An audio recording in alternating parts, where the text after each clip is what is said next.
Nous allons voir aujourd'hui notre dernier message sur cette mini-série que j'ai entamée il y a plusieurs semaines de cela, sur le Saint-Esprit, la personne du Saint-Esprit, avec comme titre un esprit de capacité. C'est le thème que nous allons aborder aujourd'hui. Et la première lecture que je voudrais mettre devant vous, c'est une lecture assez connue qui se trouve dans Acte 1, verset 8. C'est le moment où Jésus est prêt à monter au ciel. Et avant cela, il va donner un commandement important. Il va dire ceci: « Mais vous recevrez une puissance, le Saint-Esprit survenant sur vous. Et vous serez mes témoins à Jérusalem, dans toute la Judée, dans la Samarie et jusqu'aux extrémités de la terre. » Et qu'il n'y ait absolument pas de méprise quand Jésus dit « vous recevrez une puissance ». Il ne limite pas le Saint-Esprit à une puissance. Le Saint-Esprit, on l'a vu déjà dans différents partages, messages, prédications, le Saint-Esprit est avant tout une personne divine, et c'est Dieu le Saint-Esprit, comme il y a Dieu le Père, Dieu le Fils et Dieu le Saint-Esprit. Mais il est en train de dire qu'à partir du moment où Dieu, le Saint-Esprit, va habiter en moi, il va produire une puissance extraordinaire. Voilà ce qu'il veut dire au travers de ce verset. On va s'arrêter quelques instants sur le mot puissance. En grec, dynamis, qui a donné en français le mot dynamite. Ça vous parle ? Ça nous parle de puissance éclatante. Ça nous parle de puissance explosive.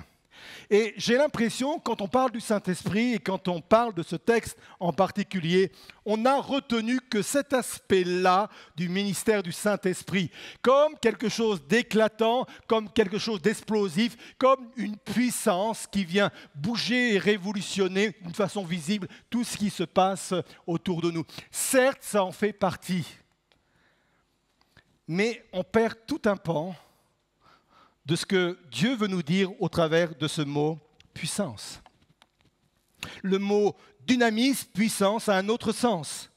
Il veut dire également « capacité », savoir, savoir-faire, compétence, intelligence.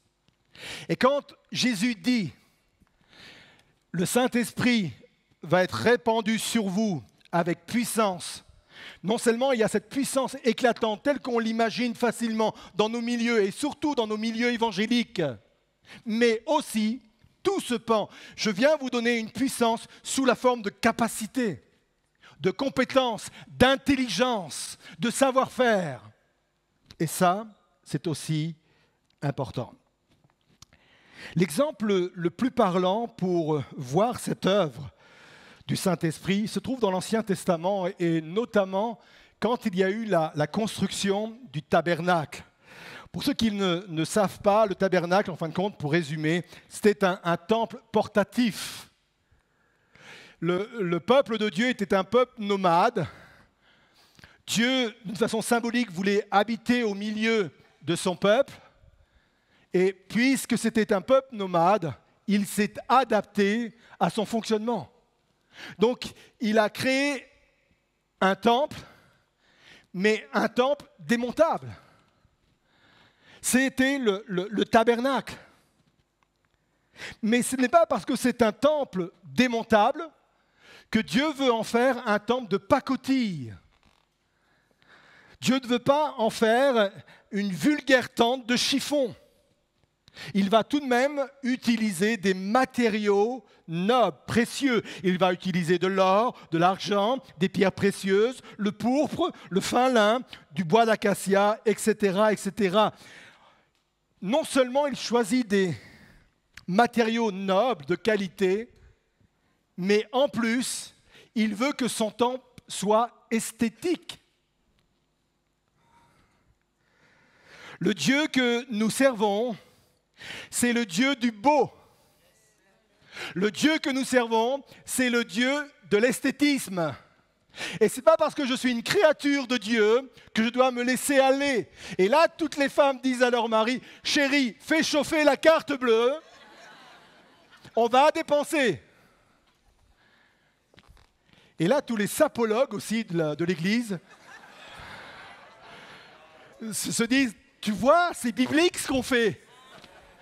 Quand on vient bien habillé avec toutes les couleurs, flashy, on sert le Dieu de l'esthétisme. On sert le Dieu du beau, et c'est une réalité. Il choisit effectivement des produits de qualité, des produits nobles, mais en plus, il les fait travailler.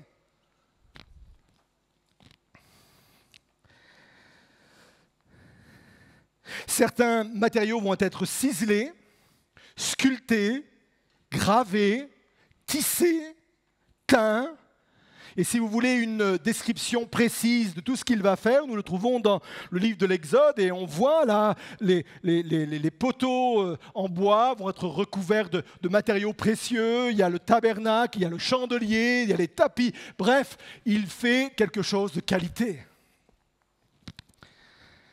Mais pour construire ce tabernacle de qualité, il faut des personnes d'expérience. Le peuple hébreu n'en avait pas en son sein. On les trouvait chez les Égyptiens. Eux qui étaient habitués à construire des palais, eux qui ont construit des chefs-d'œuvre architecturaux. Eux, chez les Égyptiens, il y avait des ouvriers hautement qualifiés. Mais pas chez les Hébreux. On se servait des Hébreux pour les basses besognes. Et on pourrait même dire qu'on s'en servait uniquement pour construire, pour fabriquer des briques. Prendre de la terre glaise et de la paille, ce n'est pas très compliqué. Ça ne demande pas beaucoup d'expérience, ça ne demande pas beaucoup de qualité. Et ils étaient réduits à cela, à faire des briques. On ne s'improvise pas sculpteur. On ne s'improvise pas ébéniste, orfèvre, tisserand, teinturier. Ce sont des vrais savoir-faire, ce sont de vraies qualités, de vraies professions. Et c'est là où l'esprit de capacité intervient. Exode 31, verset 1. L'Éternel parla à Moïse et dit, « Sache que j'ai choisi Betsalel. » Et certains comprennent pourquoi le collectif artistique de l'Église s'appelle Betsalel. Fils d'Uri, fils de Hur, de la tribu de Juda. Je l'ai rempli de l'Esprit de Dieu, de sagesse, d'intelligence et de savoir pour toutes sortes d'ouvrages. Je l'ai rendu capable, esprit de capacité, je l'ai rendu capable de faire des inventions, de travailler l'or, l'argent et les reins, de graver les pierres à enchâsser, de travailler le bois et d'exécuter toutes sortes d'ouvrages. Et voici, je lui ai donné pour aide Oholiab, fils d'Azimasac, de la tribu de Dan. J'ai mis de l'intelligence dans l'esprit de tous ceux qui sont habiles pour qu'ils fassent tout ce que j'ai ordonné. C'est le plus bel exemple qu'on trouve dans la parole de Dieu, et notamment dans l'Ancien Testament, qui met en évidence l'Esprit de Dieu, la puissance de l'Esprit de Dieu qui procure et qui donne un esprit de compétence, un esprit de capacité.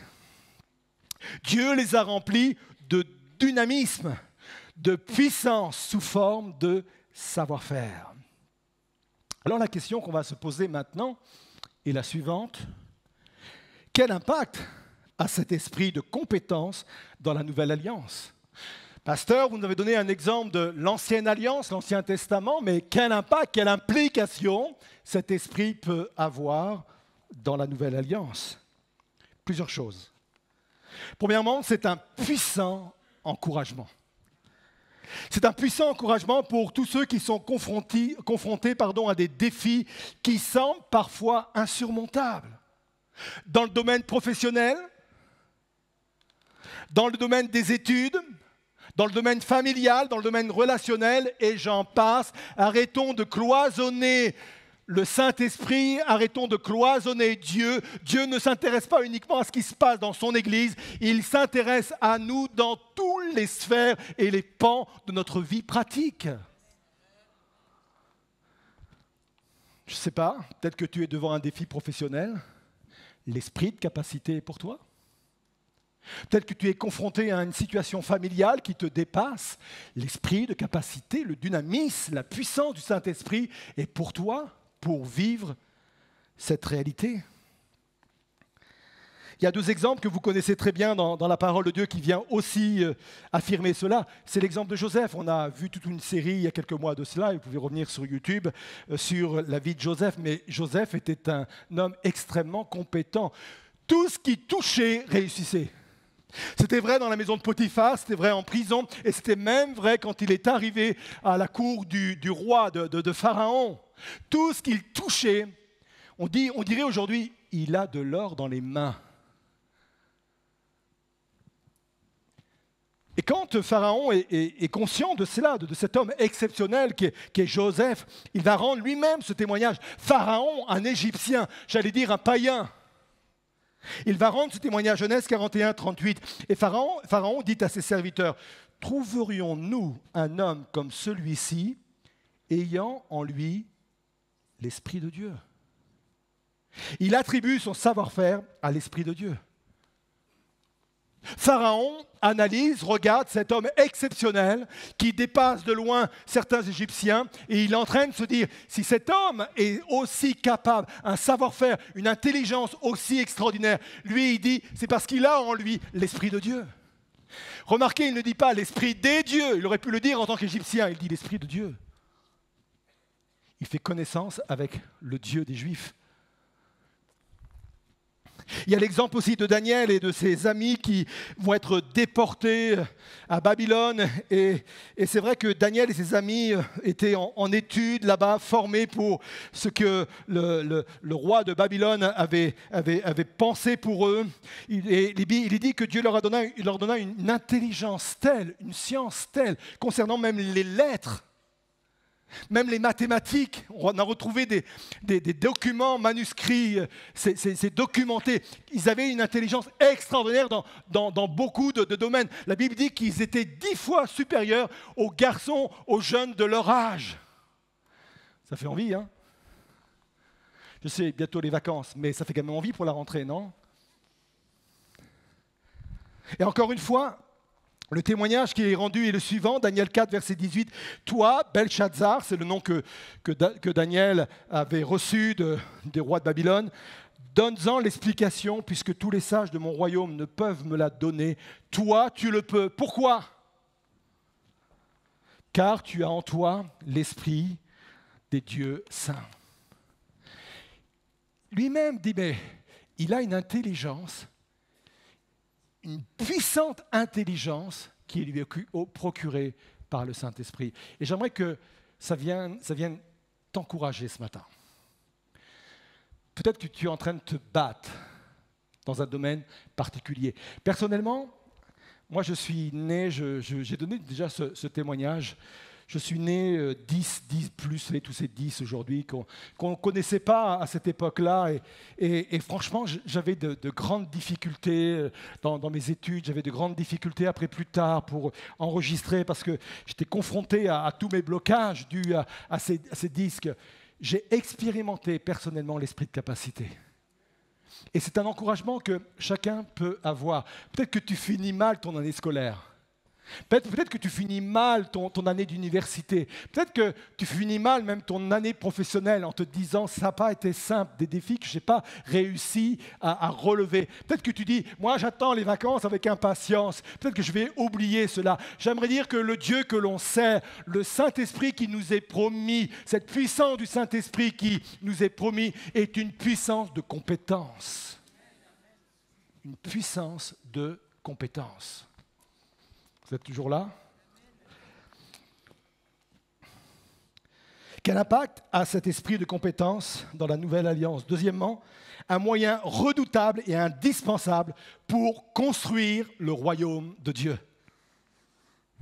Et c'est le contexte de Acte 1, verset 8, quand il dit « Vous recevrez une puissance, le Saint-Esprit survenant sur vous, et vous serez mes témoins à Jérusalem, dans toute la Judée, dans la Samarie et jusqu'aux extrémités de la terre. » J'entends par royaume de Dieu tout ce qui fait avancer la cause de Dieu. Et cet esprit de capacité, cet esprit de compétence m'est donné pour faire avancer la cause de Christ ici-bas. Arrêtons de penser que faire l'œuvre de Dieu ici-bas est simple. Arrêtons d'être simplistes. Certaines personnes pensent qu'il suffit d'ouvrir une maison, ouvrir la Bible, dire des choses sur la Bible pour que ça fonctionne. Essayez. Ne pensons pas que faire l'œuvre de Dieu, c'est simple. Et plus ça va aller, plus ça va se compliquer. Plus ce sera difficile dans nos sociétés, surtout nos sociétés occidentales, de mettre en avant les valeurs du royaume de Dieu et propager d'une façon générale le message de l'Évangile. C'est un peu comme pour construire le tabernacle. Dieu a pris des matériaux nobles qui n'étaient pas évidents à travailler, mais d'une complexité pour travailler ces matériaux. De la même façon, Dieu veut faire les choses bien au milieu de nous, dans cette société. Il ne veut pas le faire d'une façon simpliste, et pour cela, ça demande une compétence. La bonne volonté ne suffit pas dans le royaume de Dieu. Elle peut être moteur, mais ça ne suffit pas.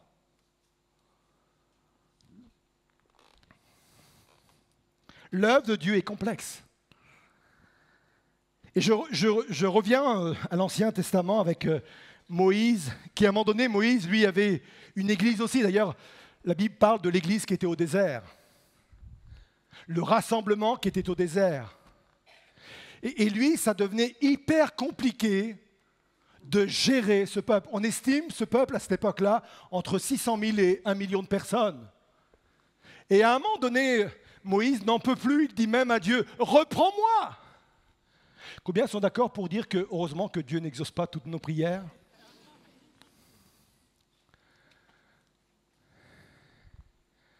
Il veut tout arrêter.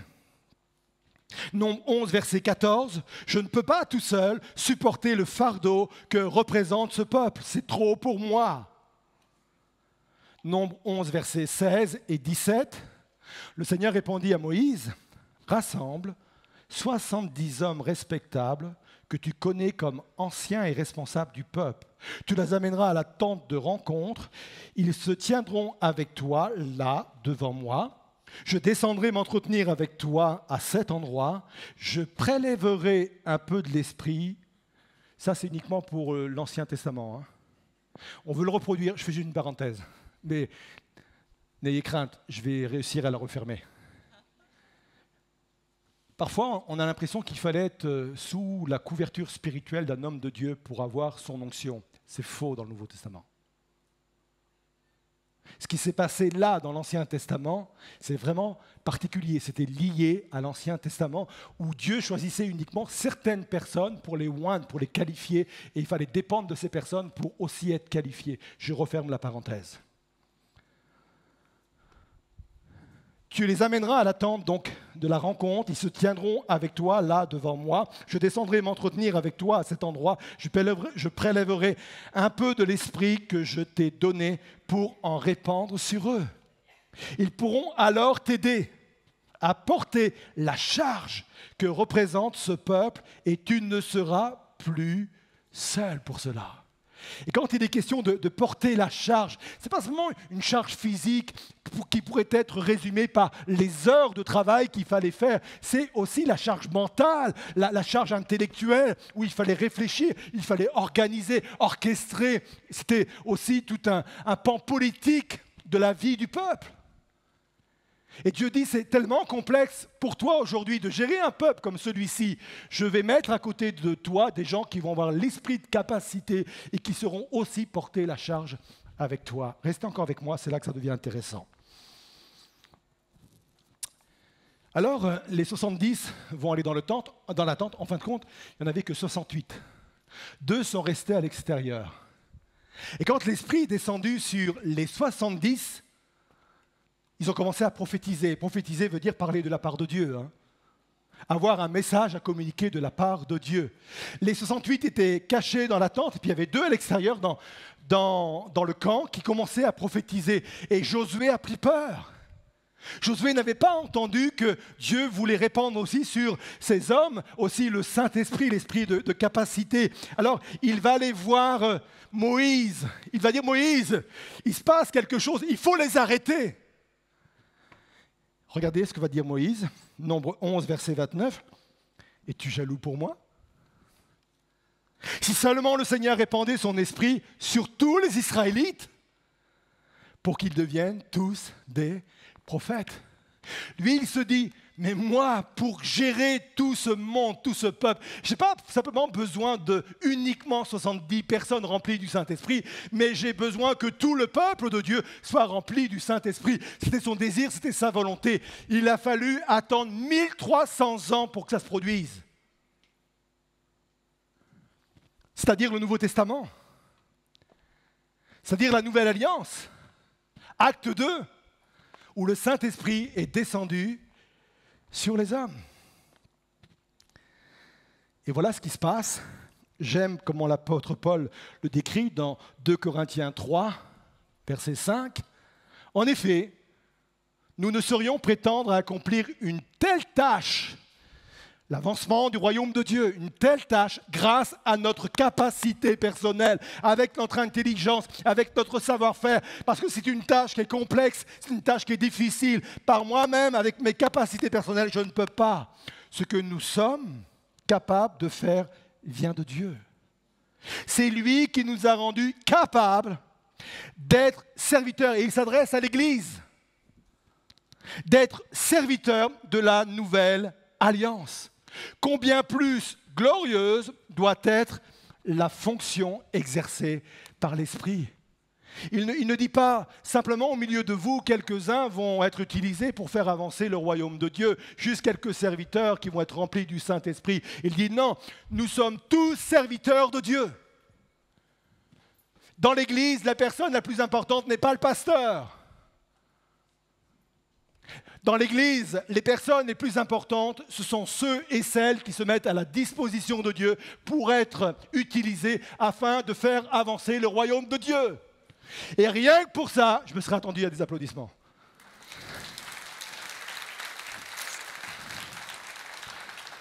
J'ai quand même besoin de vous forcer la main pour ça. Hein. Mais je ne sais pas si on s'imagine quoi.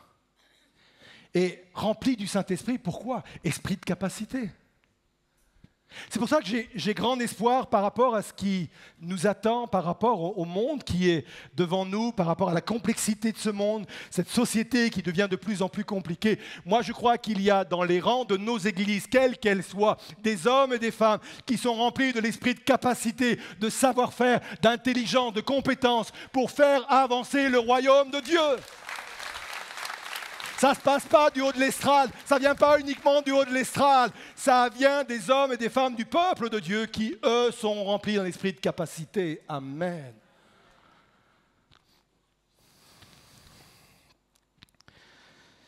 Quatre choses à comprendre sur cette compétence. Première chose, les compétences que le Saint-Esprit nous donne sont des limites naturelles repoussées. Je sais que dans mon livre, je l'ai détaillé, expliqué, mais j'aime beaucoup ce texte de Michée 7, verset 11, où il dit ceci, « Le jour où l'on rebâtira tes murs, ces jours-là, tes limites seront reculées. » D'autres termes ou d'autres versions parlent de bornes. Vous savez, c'était ces bornes qu'on mettait pour délimiter les terrains. Au-delà de cette borne, c'est plus à toi, c'est plus de ta compétence, c'est plus à toi. C'est comme une frontière, c'est comme un mur. Tu ne peux pas aller au-delà de cela, parce qu'en allant au-delà de cela, tu n'es plus chez toi, tu es chez les autres. Et Michée prophétise. Et je pense qu'il parle pour son temps à lui, mais comme beaucoup de prophéties, c'est aussi une prophétie pour notre temps. Le jour où on rebâtira tes murs, le jour où on va être dans une construction, dans un développement, et j'y mets le royaume de Dieu, tes limites seront reculées. Les limites dont il est question, c'est ce qui fait force de loi. Il y a plein de choses en moi qui font force de loi. Je me heurte au devant, je me heurte dessus. Intellectuellement, j'ai mes limites qui font force de loi. J'ai beau réfléchir, j'ai beau me torturer l'esprit. Je ne peux pas aller au-delà. Ça fait force de loi. C'est une borne, c'est une limite. Physiquement également. Mon corps me met des limites. Émotionnellement, mes émotions me mettent des limites et je pourrais en passer. Et qu'est-ce qu'il est dit? Il est dit, ce jour-là, c'est tes limites propres, personnelles. Ce qui fait force de loi en toi vont être reculées. Moi, ça me bénit. Éphésiens 3, verset 16, l'apôtre Paul prie comme cela. Je prie pour que, grâce à ces ressources glorieuses, illimitées, voilà les limites de Dieu, illimitées, vous donne une force intérieure par son esprit. Repousse des limites en moi, Seigneur. Sur le plan intellectuel, sur le plan émotionnel, sur le plan physique, repousse mes propres limites pour que je sois compétent, efficace pour accomplir ton œuvre. Deuxième chose à comprendre sur cette compétence, c'est que les compétences que le Saint-Esprit nous donne sont des compétences journalières. Ça correspond aux besoins journaliers. Je m'explique. Ce n'est pas forcément une intelligence qu'on va avoir tout le temps, une capacité qu'on va avoir tout le temps. Quelqu'un qui a une réponse intelligente sur un sujet, ce n'est pas pour autant qu'il va avoir toujours des réponses intelligentes sur tous les autres sujets. Vous me suivez? Dommage, hein?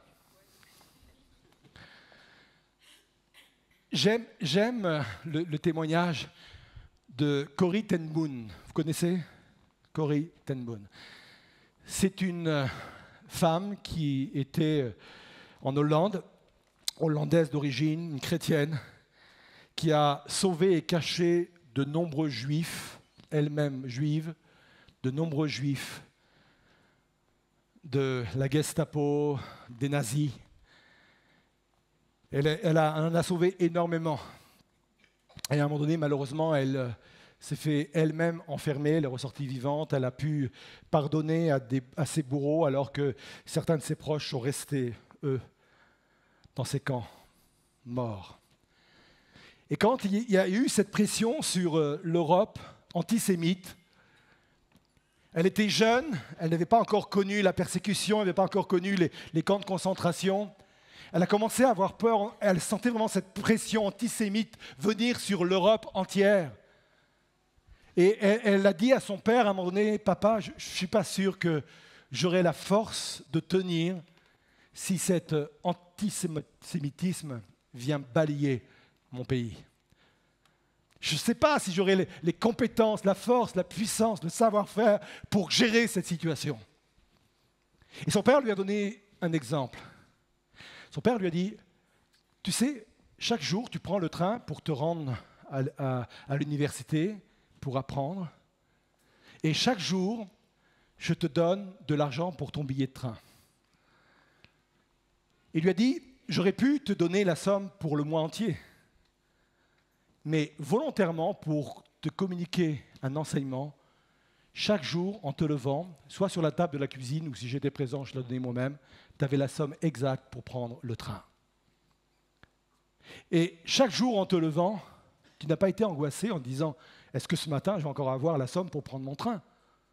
Non, c'était naturel. Parce qu'il y avait une confiance, tu savais que j'étais là pour ça et que j'allais subvenir à chacun de tes besoins chaque jour. Et le Père lui a dit, voilà comment fonctionne le Saint-Esprit. Il ne va pas forcément te donner une puissance pour un mois ou une année, mais une puissance qui correspond à tes besoins journaliers. Aie confiance dans le Saint-Esprit. Chaque jour, tu auras les compétences nécessaires, adaptées à ce que tu auras à faire, aux décisions que tu auras à prendre, à ce que tu devras accomplir, les défis que tu auras à relever. On est mardi. Ne juge pas la journée de demain avec tes forces d'aujourd'hui. N'anticipe pas la journée de demain avec tes capacités d'aujourd'hui. Peut-être que déjà, tu es en train de te tourner un peu dans toute la tête. Chaque jour, il y aura l'argent suffisant sur le bord de la table pour acheter ton billet afin de traverser ta journée et d'aller là où Dieu a prévu pour toi. Chaque jour. Vous avez compté, il en reste encore 2 points. Mais ils sont très courts. Troisièmement, les compétences que le Saint-Esprit nous donne sont des compétences qui sont en rapport avec ma proximité d'avec Dieu. Betsalel, celui qui a été qualifié, veut dire « à l'ombre de », sous la protection de. Ma compétence journalière dépend de ma proximité avec Dieu. Ça va de pair. Éphésiens 5, verset 18, Proverbe 22, verset 29, il est dit ceci, si tu vois un homme habile dans son ouvrage, il se tient auprès des rois, il ne se tient pas auprès des gens obscurs. Deux possibilités de comprendre ce texte. Soit il est auprès du roi parce qu'il est habile, et le roi ne s'entoure que de gens habiles, oui, c'est une part de vérité, ou alors il est habile parce qu'il est à côté du roi. Et les deux sont vrais. C'est parce que je vais être dans la présence du roi des rois. Je vais être aux côtés de celui qui est l'excellence même, la pureté même, que je vais amplifier cet esprit de capacité et de compétence. Je veux vivre ça chaque jour. Et je termine. Cette compétence découle du fait d'être rempli du Saint-Esprit. Et là, peut-être qu'on a besoin tout à nouveau de redécouvrir ce qu'est être rempli du Saint-Esprit. Je l'ai dit dans le premier message, me semble-t-il, être rempli du Saint-Esprit, ce n'est pas trembler de partout. Être rempli du Saint-Esprit, ce n'est pas faire des choses bizarres. En fin de compte, être rempli du Saint-Esprit n'est pas tant ce que moi je peux avoir du Saint-Esprit que ce que le Saint-Esprit peut avoir de moi. C'est ça, être rempli du Saint-Esprit. C'est plus je vais laisser le Saint-Esprit prendre de place dans ma volonté, dans mes projets, plus je vais laisser le Saint-Esprit prendre de place dans ma moralité. L'esprit que je sers, c'est un esprit saint, Saint-Esprit. Plus je vais laisser le Saint-Esprit conduire mes émotions, plus je vais laisser le Saint-Esprit me révéler le Fils, Jésus. Il n'est pas venu pour parler de lui-même, mais pour parler de lui, Jésus. Plus je vais laisser le Saint-Esprit faire son œuvre en moi, plus je serai rempli du Saint-Esprit. Ça ne veut pas dire qu'à un moment donné, j'ai besoin de faire une expérience. Et vendredi, on prendra du temps pour cela, qu'on peut appeler baptême dans le Saint-Esprit ou être rempli du Saint-Esprit. Et être rempli du Saint-Esprit, et là, je sais que je vais bousculer quelques-uns, j'en ai parlé dans l'émission ELM en question cette semaine. La preuve évidente que je suis rempli du Saint-Esprit, ce n'est pas forcément parler en langue. C'est le changement de caractère. C'est le fruit d'esprit qui se manifeste en moi. Il y a des gens qui parlent en langue, mais c'est des vraies pestes. Du grec qui veut dire peste. Non, je taquine là. Je sais que vous hésitez là en mode, il est sérieux, hein? Je crois même que ce n'est pas forcément le signe initial, le simple signe initial, mais qu'il y en a d'autres. Seigneur, remplis-nous de ton esprit. Je vais conclure et je vous invite à vous lever à votre place. On reste quelques instants encore ensemble et je vais conclure. Peut-être que c'est l'occasion aujourd'hui, pour plusieurs dans ce lieu, d'accueillir simplement le Saint-Esprit. Peut-être que c'est quelque chose qui vous faisait peur jusqu'à présent, c'est quelque chose que vous ne vouliez pas toucher parce que vous avez tellement assisté à des choses bizarres et étranges que vous vous étiez un peu éloigné de toutes ces choses-là. Le Saint-Esprit que nous servons est un esprit équilibré. C'est un Dieu d'ordre, mais c'est un Dieu de puissance quand même.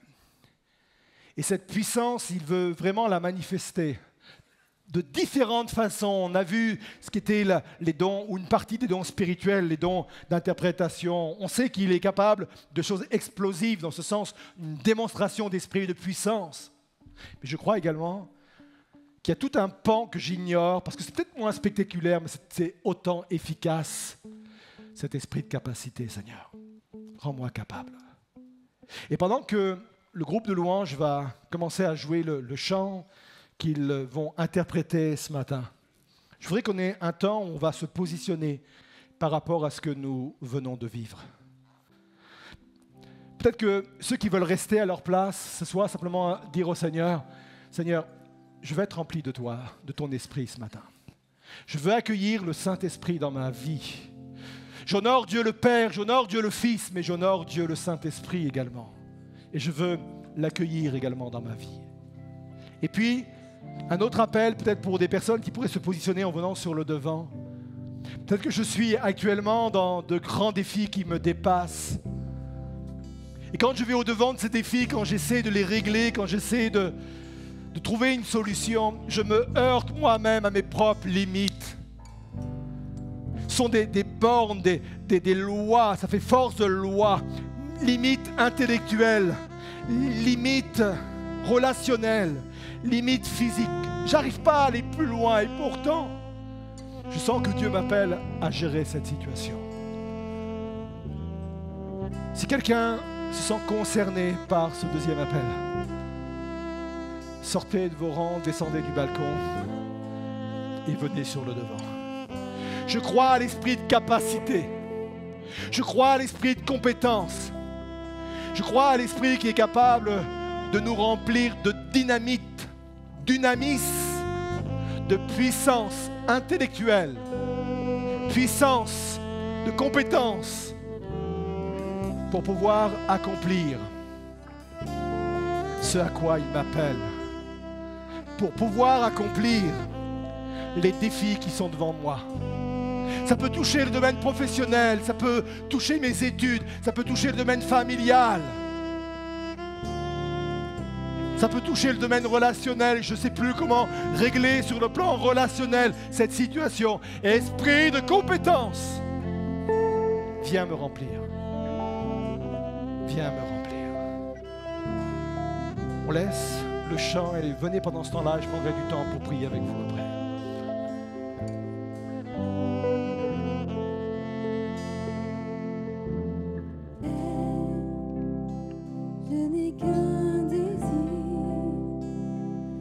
Auprès de toi et sentir ta main.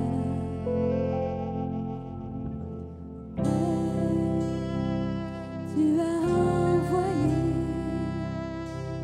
ton Fils bien-aimé pour quiconque croit. Saint-Esprit qui donne vie.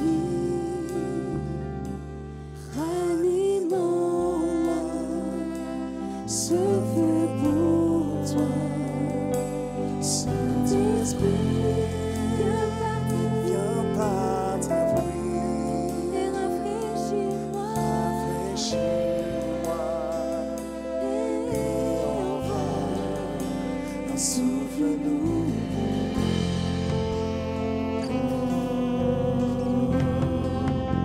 un souffle nouveau.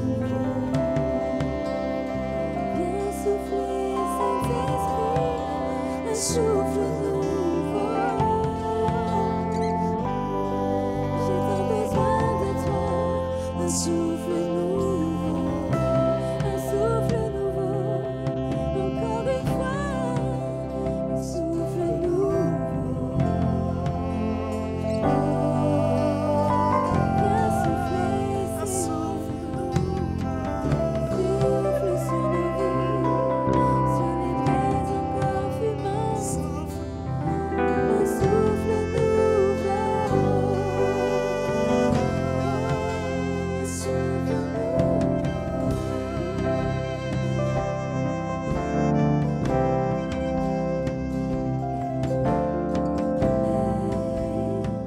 Je n'ai qu'un désir, rester près de toi, écouter ta voix.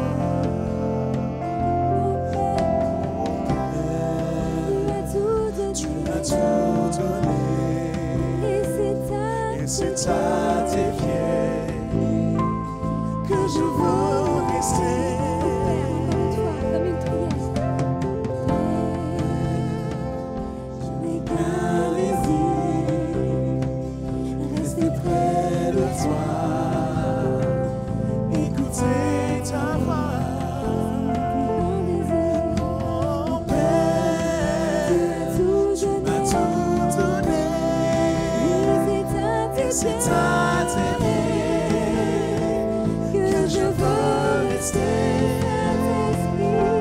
Saint-Esprit, qui donne vie, anime en moi, seul pour toi. Saint-Esprit, viens par ta pluie, rafraîchis-moi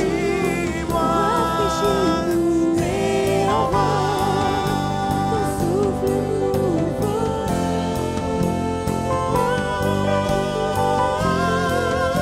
Ton souffle nouveau.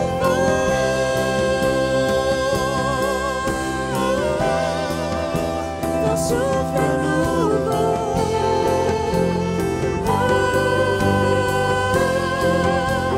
souffle nouveau. Ton souffle nouveau. Le souffle dont il est question, c'est celui du Saint-Esprit qui souffle là où il veut, dit l'Écriture, et comme il le veut. Et le vent a une particularité, c'est qu'il souffle les nuages. Il déplace les nuages.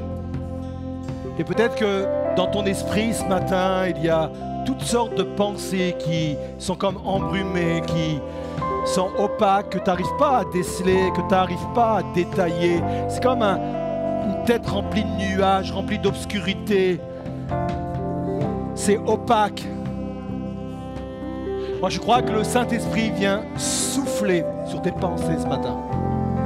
Il vient souffler sur ton intelligence pour que la situation devienne extrêmement claire pour toi. Pour que le jour puisse vraiment apparaître. Que tout ce qui est opaque, obscur, disparaisse de ta façon de réfléchir.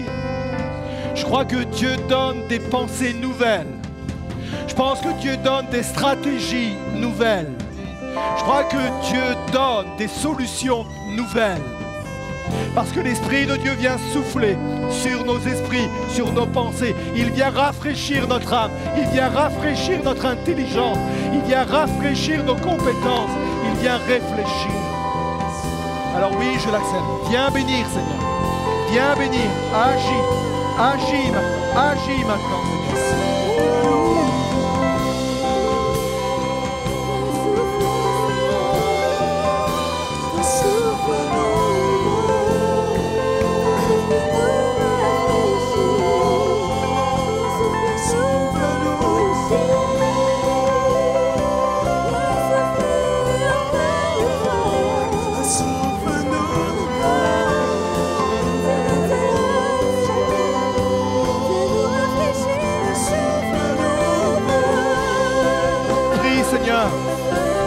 Souffle sur nos pensées, souffle sur notre intelligence pour le rafraîchir, la rafraîchir.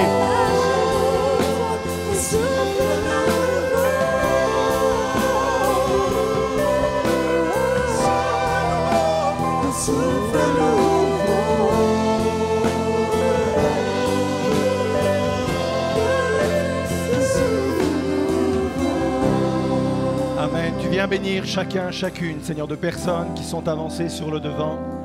Tu as une parole pour chaque personne, tu as une expérience pour chaque personne. Tu honores la foi.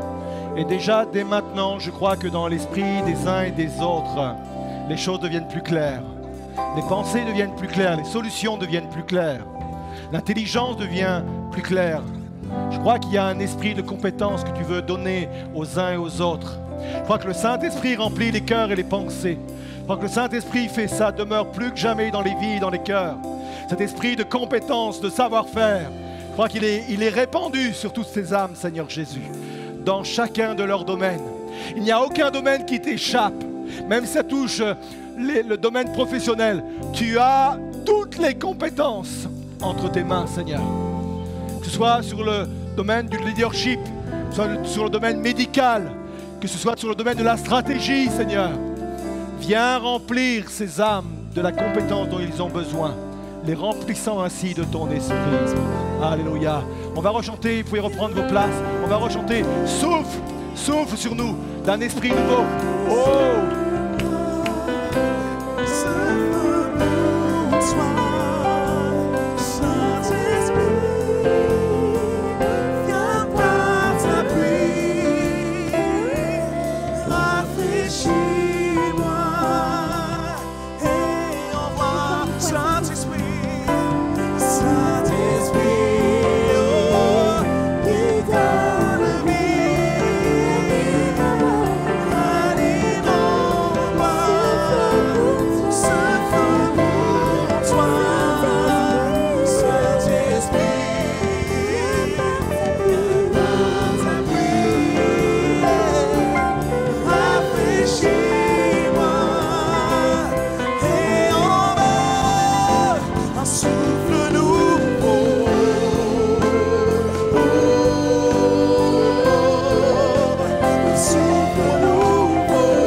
Amen. Gloire à Dieu.